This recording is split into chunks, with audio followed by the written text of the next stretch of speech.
আসসালামু আলাইকুম দর্শক শ্রোতা, এই যে ঘাস কাটতে চলে এসেছি। এই ঘাসের নাম হচ্ছে জারা ঘাস। আপনি বর্তমান যদি খামার করতে চান বা গরু পালতে চান, তাহলে এই ঘাসের কিন্তু বিকল্প নাই।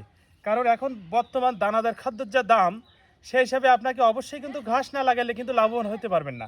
তাই এই ঘাস লাগানোর নিয়মটা আপনাদের আজকে বলবো। এই ঘাসটা লাগাতে হলে এই যে কাটিং আছে, এই কাটিং এটা দেখাও, এই যে কাটিং, এই কাটিংটা কেটে জমিতে চাষ করে সার মাটি দিয়ে এই কাটিংটা লাগাতে হবে। এটা থিকরেও লাগানো যায় বা মাটির নিচে দিয়ে লাগানো যায়। এটা লাগানোর পরে 30 থেকে 45 দিনের ভিতরে আপনি ঘাস কাটতে পারবেন। আর খুব দ্রুত যদি ঘাস কাটতে চান, তাহলে এই যে ঘাসের গুঁড়া, এই গুঁড়া তুলে চাইক সহ লাগিয়ে দিলে আপনি 15 থেকে 20 দিনের ভিতরে ঘাস কাটতে পারবেন ইনশাল্লাহ।